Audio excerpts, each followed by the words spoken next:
Welcome to this week's episode of Regal's Rundown, here with head tennis coach Krayton Nash. So Coach Nash, this is your first year as a head tennis coach. What is it like for you to be able to learn more and grow in the sport? The women have come in and they've really put forth a great effort.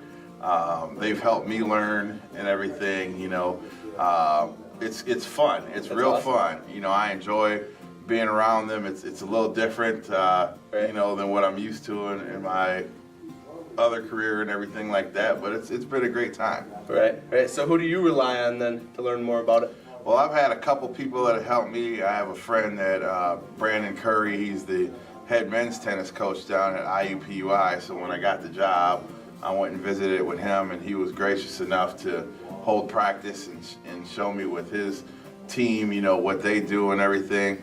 Obviously, they're at a higher level, but he helped me, just of the type of things that you have to do when running a tennis program and, scaling down some of the skill development and everything like that. I relied on Mark Fodness at Bemidji. I'm not going to lie, he's been a great attribute for me, just kind of helping me get to know the NSIC and what's going on and everything like that. The former coach, Lee, when I got in here, he was very instrumental in helping me just, get to learn who the girls were and how things work around here at UMC. So I've had a lot of help, a lot of people working with me to help me be successful. That's awesome, Coach. So as a team, you guys have grown more and more, and you guys have been competing, but unfortunately haven't been able to get a notch in the win column this year. What is it that you've seen with the team in terms of growth? How much have they grown since you first took over? Well, they've grown a lot. My first order of business when I got to know these ladies was to see where their mentality was. Okay.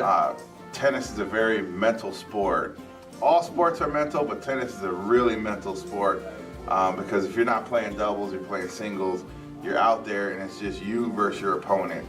And, even in other sports, if you make a mistake, and you get down on yourself, the mistakes can compound each other. Right. So the approach that I took was to try to change their mental approach and get it to look towards the positive, look at the things that they're doing well, not look at the things that they're not doing well. Right. When it comes to playing against an opponent, everybody has a reputation and everything, but look at your strengths versus their weaknesses and see if you can exploit those. Right. And so that's kind of the approach.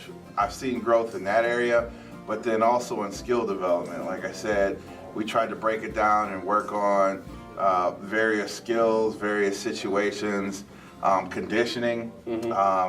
From what I was told, they didn't do a lot of conditioning. It wasn't kind of on their radar. Right. And just my thought process was, well, we're not going to lose because we're being fatigued. So Right. I tried to That's make a big sure deal. I made sure that the ladies are in the best possible shape that they could be in. So we worked on mental approach, fundamentals, and getting into shape, and how that's come around.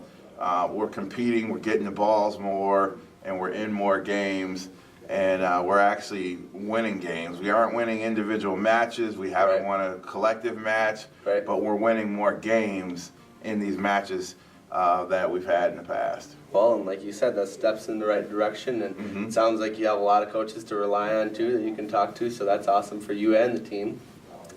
So you have one or two final matches, this weekend to end out the season for this year. What are you expecting in terms of playing and their abilities, the girls' abilities this weekend?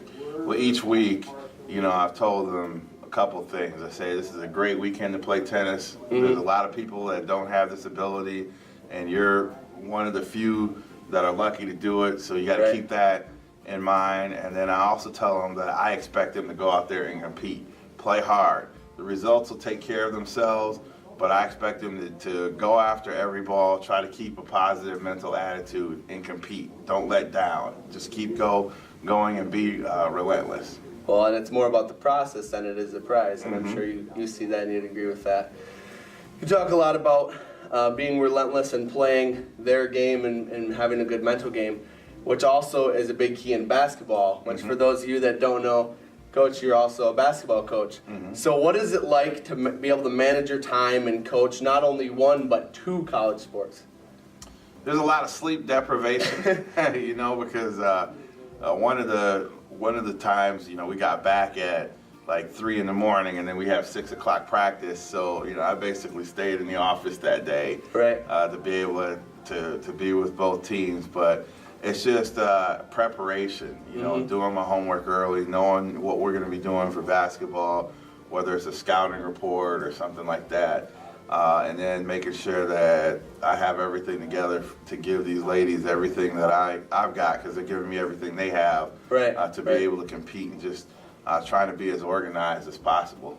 Right. Yeah, it's a lot of time management and being able to juggle everything that's going on. So who is your favorite tennis player? Well, I got more than one. Okay, let's hear it. The Venus and Serena Williams, those two. You know, Okay. I admire them. Their skill is incredible. But if you know their background, you know, coming out of Compton, California, not having all the resources that some of these other players have, and just their competitiveness and their drive and their ability to be successful, even though they haven't had, you know, the best resources and availability to do some of the things that some of the training that some of these other tennis players had growing up, you know, with their father training them and everything. And then being able to maintain that, you know, Right. It's one thing to get to the top of the mountain, Yep. but once you're there, you got that target on your back, everybody's after you, and for them for years to be able to dominate and be able to play as high level as they have, you know, that's something that I really admire. Right. Well, and they say hard work prevails, and that's definitely shows in that. Absolutely. Well, there you have it, folks. Make sure you tune in with Krayton Nash and the rest of the tennis team as they serve into this weekend's last games. Wings up and go Golden Eagles.